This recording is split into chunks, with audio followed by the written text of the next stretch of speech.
Last time out, I didn't have a clue what I was going to cover in a teamfight breakdown. Today, I do, and we've got a big episode here. It's the first place matchup between Madlions and Rogue. One team can get their playoffs locked into that first seed. The other are put into a bad situation looking for second. But Rogue are on blue side, Mad are on red side. We've got a lot to talk about as we jump into Champion Select.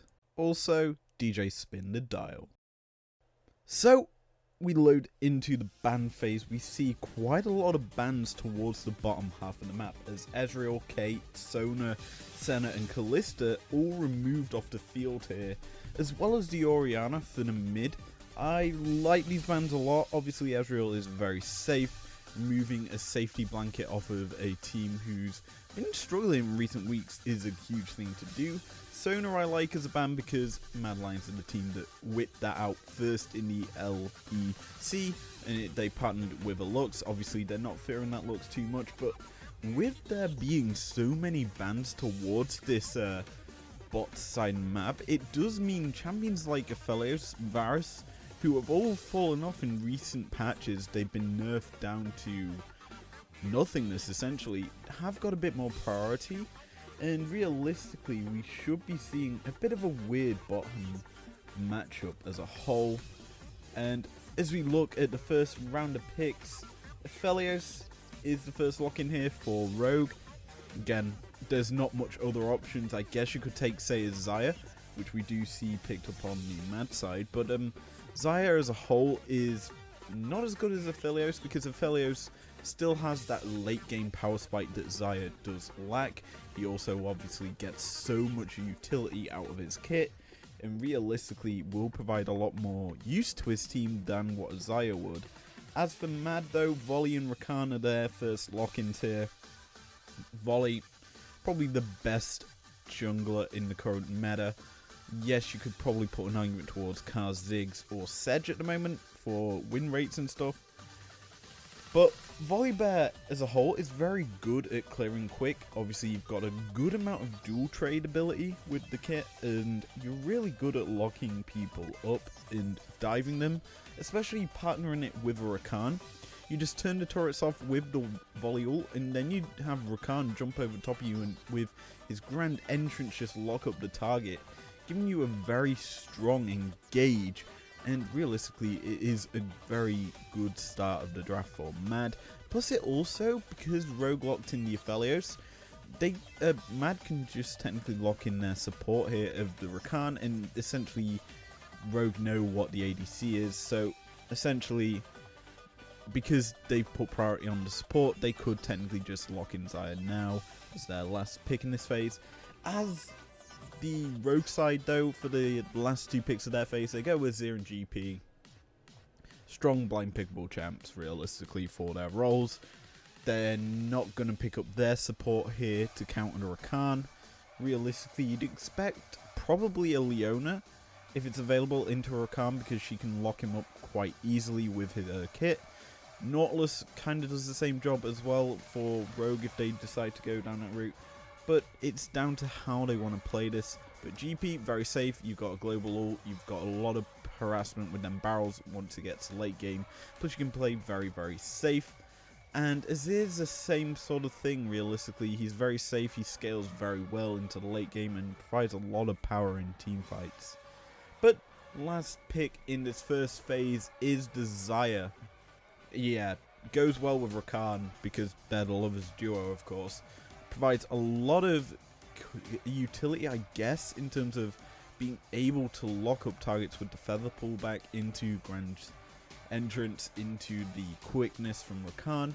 So there's a lot of combo ability, plus you've got a lot of attack speed in your kit, so you could rival the damage of the Aphelios, and probably early game will out damage it heavily. And I like it, I guess, considering the other bans towards ADCs in the current meta are all gone, all the top picks. I mean, technically you could have gone Varus, but he's irrelevant mostly in the current meta. Jinx or Kaiser or other things, Jhin technically, but they're all out in the meta mostly except for Jhin and Kaiser relatively if you're reckless. But that's the first round of picks. Let's look at the second round of bans, and this should be quite interesting. Let's kick off this second round of bans with the obvious ban of the Syndra. Very strong ban here, because she's made it quite far through this draft. With Rogue already locking in the Azir, Syndra obviously does outrange him in terms of skills, I guess, with the orbs. And realistically, is a far stronger control mage in terms of executing a target with her ultimate. She's got a built-in CC tool with that Scouter Weak. But Larson prefers the Azir over the Syndra. It's down to personal preference. And Humanoid, if he's been given a Syndra, he will take it. And he is very good on this champion. As for the other bans, Camille banned out here. Removes a very strong split push heavy top laner. Obviously with the Volibear locked in, there isn't realistically the need for a tankier top laner for Mad, and Rakan's there for more engaged, so technically they could go for, say, a carry top laner to get themselves a bit further ahead and go down that route. And as for the bans from the Madlions side, Set and Tom Kench. I like the Tom Kench ban. Realistically, it provides a lot of safety to the Aphelios and repositioning tools, considering the fact that Rakan will be looking to jump on top of the Aphelios, and realistically removing a champion like that from the thing gives him a lot more safety. Similarly to Set, obviously you can get on pulling the Rakan out of the fight, and also the Volibear as well once he's landed with his ultimate. So a lot of good tools banned out here by Mad, and it's going to be very interesting to see what they actually choose to pick in their last two picks. So it's now time for the juicy part of the draft, and we're going to go with the flow to kick things off with the show. This is the first pick for Mad in the second phase, and it is quite unique in my opinion as a pick. Obviously there's two major builds. You've got the Glacial Augment build thing Whippo tends to go towards, and then you've got the tank build which goes towards what Wonder plays.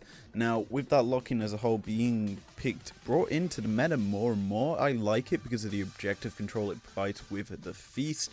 Obviously it's a big execute to kind of allow this Madlions team a bit more relief around objectives, thanks to the fact that Bard has not been picked up by either team. And the response though from Rogue is the Trundle and the Braum. I like these pickups immensely because Braum is very good at providing shielding against two of the champions picked up by Mad.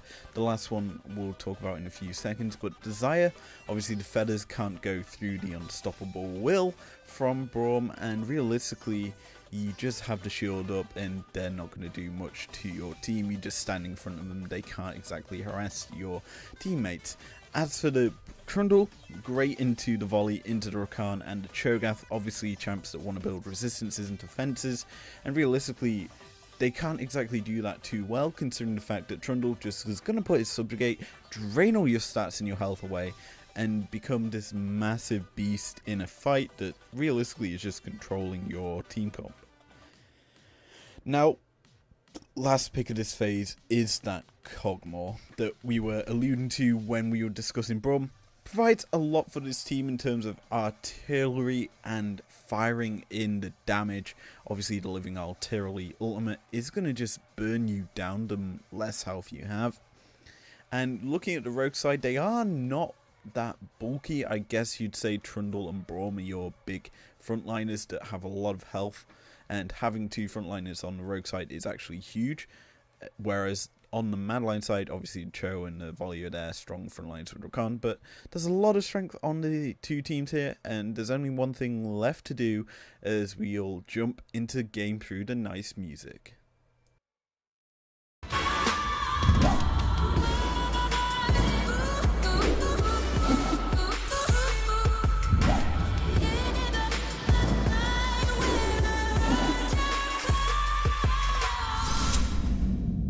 So today we are discussing the Rogue game-winning play, and it's kicked off with Rogue setting up around the Infernal Drake, looking to deny the soul away from the Madlions' hands. They decide to push in here, the Madlions, and they manage to chunk out Braum with the living artillery from Cog, as well as the volley bear giving chase to GP, putting him down really low, forcing them both back to base. Now 3v5, Mad turn to the Drake thinking it's an easy take for them.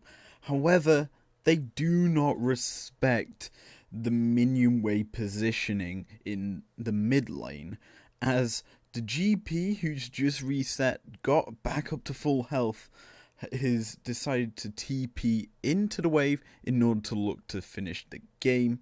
What's more, the Azir also has managed to sneak out the fight and is joined in with the GP TP in order to try and push for the end. Now around the Drake pit, it is a 2v5 in favour of Mad, and Mad force back the jungler and the ADC of Rogue in order to secure the soul as Cho noms it down. Now, Rakan and Volley, as this happens, decide to start their recalls, and this is the point in this fight where Rogue say, we need to stop the recalls in order to get the Nexus here. And Trundle comes over the wall, looking to stop essentially any recalls, and because of that, Rakan is forced to stop recalling because he's the main engager and can lock up the Trundle in place. And once he does that, essentially his job's done and they can just kill off the Trundle with the Cho'Gath. Cho, though, decides to turn off once he's killed him, but the pillar from the Trundle stops the TP of Cho, meaning that there's only one person going back to the base of Madlions, and that is a Volley Bear. Volley Bear makes it back to the base with the Nexus turrets in ruins, and the Azir and GP are just whacking away at the Nexus. Cho decides to try and recall back as well, but Hans Sommer and Vander have joined back together, and they're looking to just kill off anyone they see, as they immediately kill off the Lovers duo, stopping the recall of the Cho as he is forced to fight the bot lane of Rogue. The Braum is killed off as Volley is swept away by the Emperor's Divide from the Azir, and from that he is then killed by the Rogue mid laner. With no opposition in front of them, what could stop this Rogue team from ending the game right here? Well, the inhibitor respawns, and what's more is Kog'Maw is TPing back to base, thanks to the fact that it's just Aphelios alive and he is dealing with Cho.